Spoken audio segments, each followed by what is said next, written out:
Vermont, I think, is kind of a state of mind as well as being a state within the Union. We've always prided ourselves that there was an individuality about the state of Vermont. There's a ruggedness of the hills. I think we kind of like to think that that rubs off on the kids while they're here.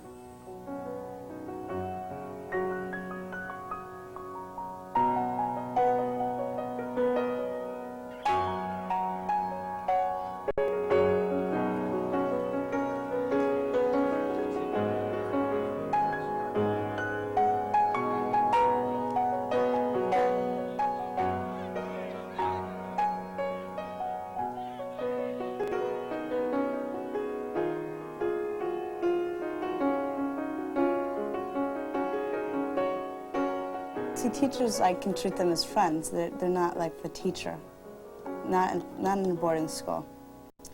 They're there for every aspect of your life, you know. They're part of the community. They're the educators, but they're also the friends.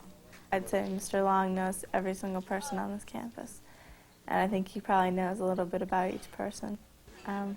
He knows everybody, and I think he makes an effort to be someone that is not just sitting behind a desk that said headmaster. I think he's more someone who is Mr. Long, who everybody knows.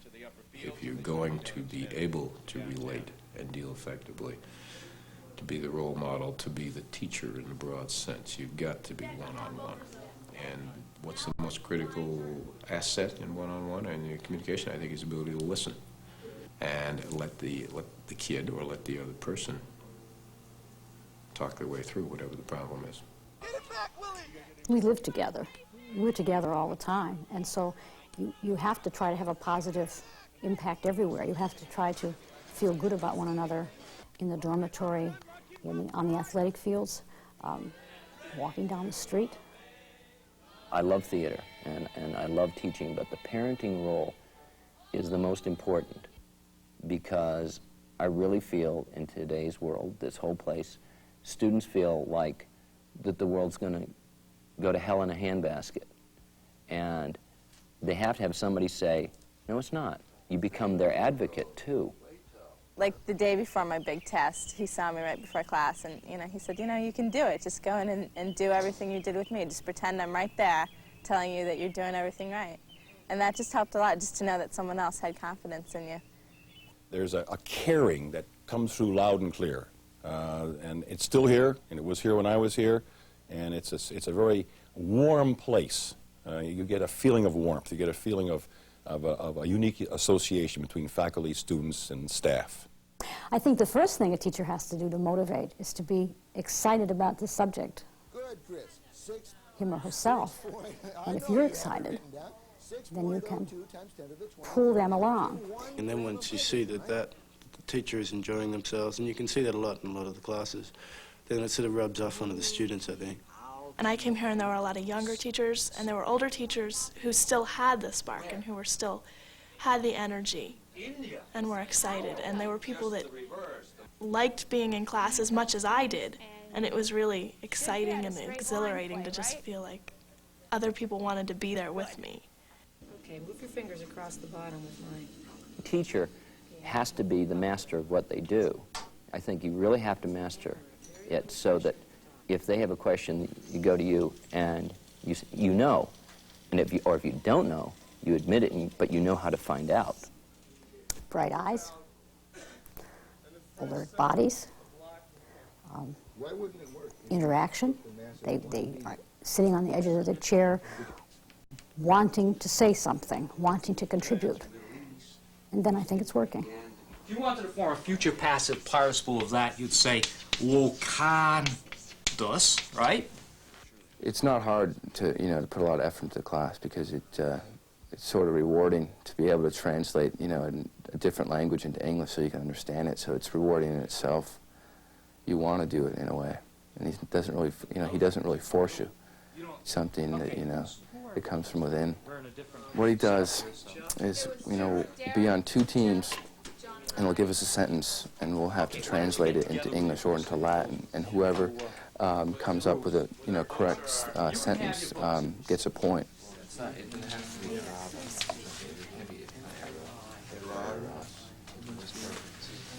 Où est-ce que tu comptes aller? Répétez. Où est-ce que? Où est-ce que? When I first went into his class, it was sort of intimidating, and he was loud and he was jumping around and he always had something funny to say, but then it got to be really fun and you'd get loud and jump around with him, and it broke through the initial embarrassment of learning a foreign language, of saying the words wrong and of not knowing the answer. In some ways, in language, it's the most threatening subject of all, and you're asking a student to come back to 2 or 3 years level grade, and it's very threatening to them, and it takes quite a few, I would say about 1 or 2 months to create that team in which they're willing to jump into the language. Comes up to me and speaks to me in French in the hallway and freezes me for a minute because I have to think of an answer in French, and then I think of it, and it's great. Well, all the time there's this great big plank in your own. I don't know. How can you take the speck of sawdust out of your brother's eye when all the time there's this great plank in your own?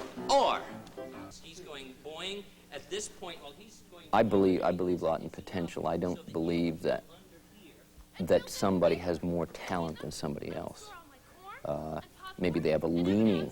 Maybe their voice, they just naturally use their voice or this way or that.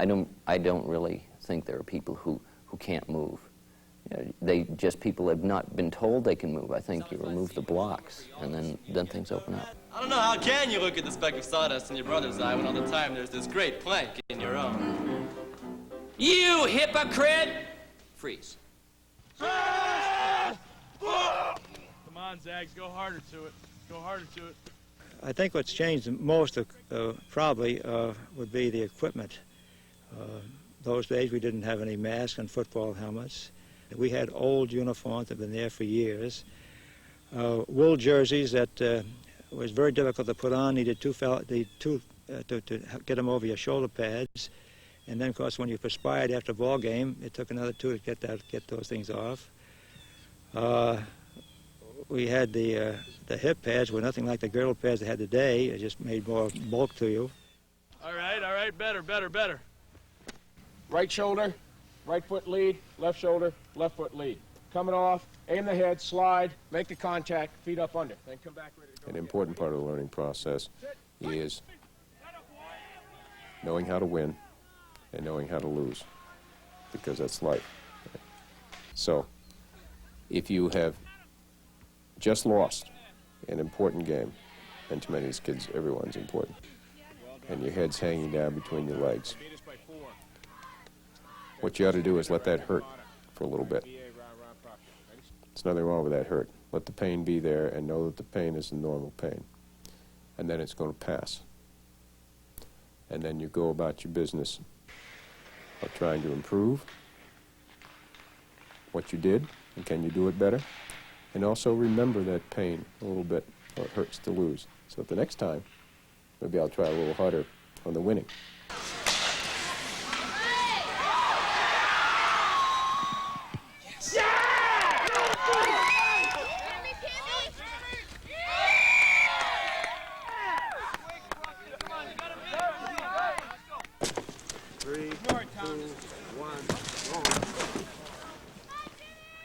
You set goals for yourself, and that's the way you do it. You set goals for yourself, and you try and reach those goals at the end of the year. And you wear your Vermont Academy coat, and it shows that you're on a team with all these other kids, and you guys all together. It's not just one person who does it. It's the best 3, best 4 who really count, and it's all of us together who do it. 3, 2, 1, go. He's on course. To me, winter sports, skiing particularly, has a terrific value in people having the desire to continue on and do well in other fields of endeavor. When I was in school, if it hadn't been for skiing, I don't know whether I would have survived with the Bucks. Listen to me, I want you to work on your telomere. Ski jumping that was my big thrill last year. My first time off the big jump, I'd climb up all those, I think there's 56 stairs or something like that. I count them every time I go up, and I got up and you slap your skis on and look over the edge and really scared. My palms are all sweaty. Teague, what's your longest one so far? Jim Taylor, who is awfully well known, very well known in the field of the outdoors, was our assistant headmaster in 1909 when, through his great interest and enthusiasm in the outdoors, decided that there should be some kind of an outdoor winter day. And so he sponsored the first day, and they had obstacle races on snowshoes and on skis and sliding and whatnot. But it was the first organized winter sports day in any kind of an institution. We have a good time. Winter Carnival helps to keep everything a little bit more fun, a little bit more exciting. Everybody kind of works together. It's a great break in the winter because winters can be long up here. And a lot of kids who come here from Miami and Texas don't know that. And they get here and realize that it's cold and it's gray, and you know, some days are long and some days are short, and you gotta have a break through it all.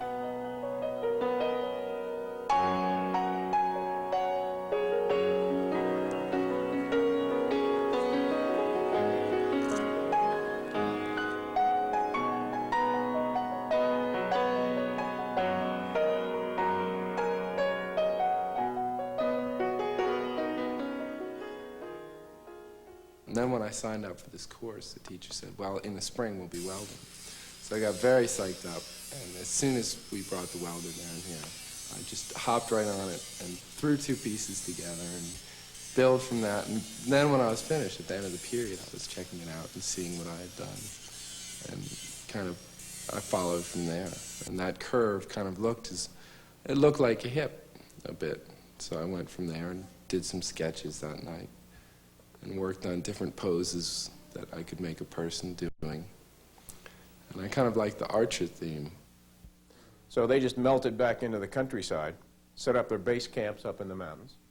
Our primary function and purpose is to educate those young men and women to gain entrance into and success at institutions of higher learning.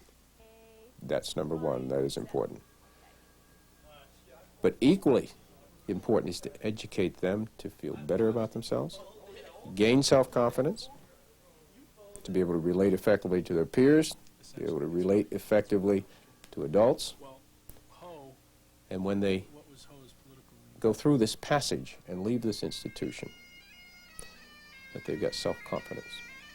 I think what will stick in my memory is sort of the family feeling that you get here. It's a small enough school, you know everybody. It's not big enough where you'll forget somebody's name. And the teachers are always there.